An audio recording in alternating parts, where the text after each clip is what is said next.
E por isso que muitas empresas estrangeiras também tiveram interesse em posicionamento em território brasileiro. A primeira operação de cannabis no Brasil, eu participei de toda a estruturação, né? E então, desde lá, essa empresa ela foi uma grande referência e que arrastou, né, outras grandes empresas também a se posicionarem no mercado.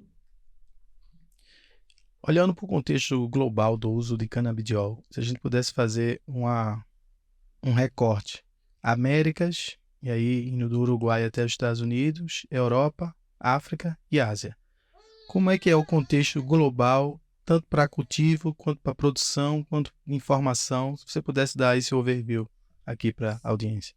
É assim, a legislação de cannabis no mundo, ela é recente, né? Então, por exemplo, a primeira lei nos Estados Unidos foi uma lei chamada Farm Bill de 2018, né? Por exemplo, olha a nossa convidada especial também dando o palpite dela sobre o mercado, né, global. Então, hoje, assim, por exemplo, nos Estados Unidos, lá é uma legislação por estado, né? Os estados acabam seguindo mais ou menos a legislação do outro estado. E assim, no geral, se pegar Portugal, Colômbia, Brasil, Suíça, a diferença é que o Brasil ele demora um pouco mais para avançar, né? A maioria desses países já liberaram não só o cultivo, tanto que são países que fornecem insumo para o Brasil, né? Mas também a cadeia de desenvolvimento e fabricação de outros produtos. Hoje, por exemplo, Portugal, vou dar como exemplo, além da medicina, além de cosmético, eles já estão produzindo até bloco, né, para construção civil. Então, a gente tem aí mais de 5.000 itens, né? Que com o cânhamo, por exemplo, que também é uma das espécies que a gente mais extrai em medicina, a gente consegue, com a fibra, produzir outras linhas, né, de produtos, desde descartáveis biodegradáveis, tecido, cosmético, produtos para o agro, rações, né? Enfim, e aí bateria de carro, né? A Polônia, por exemplo, desenvolveu uma bateria de carro, né? Com cânhamo.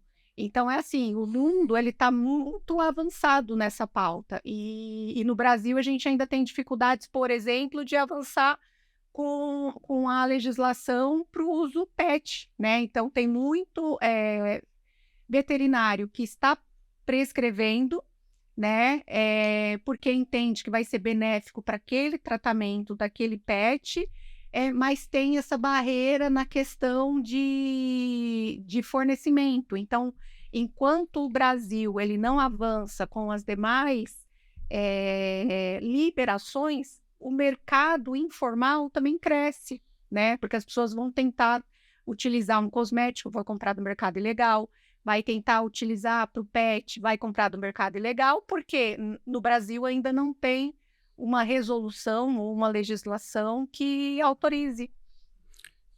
Como leigo aqui, o que seria esse mercado ilegal que você puder explicar aqui para a gente aqui? Explico. Eu tenho o Instituto Mães da Cannabis, né?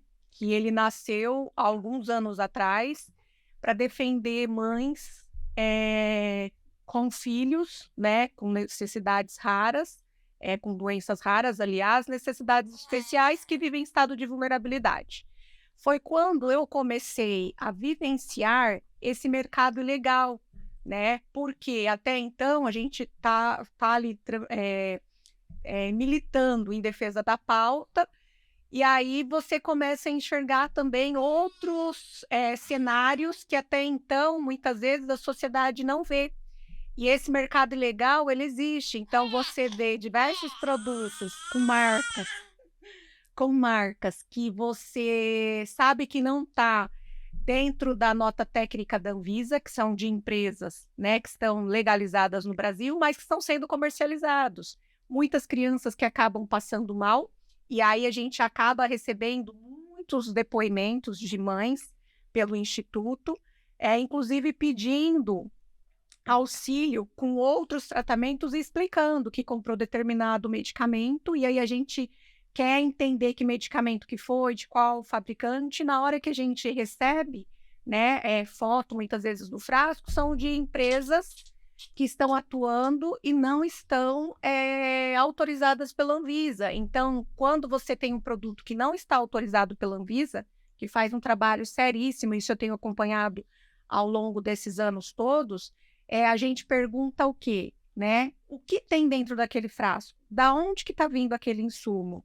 A sociedade, e ela não entende o que é um canabidiol, porque muitas vezes ela ouviu falar, mas ela nunca teve acesso. Então, muitas vezes, o que tem dentro daquele frasco pode ser que não seja o canabidiol, mas ela está, né, na esperança de trazer um resultado dentro do tratamento do filho, e dá aquele tratamento para o filho, mas não sabe nem o que está entregando, e muitas crianças acabam passando mal, né? Então, esse mercado ilegal, ele talvez seja maior do que o mercado legal.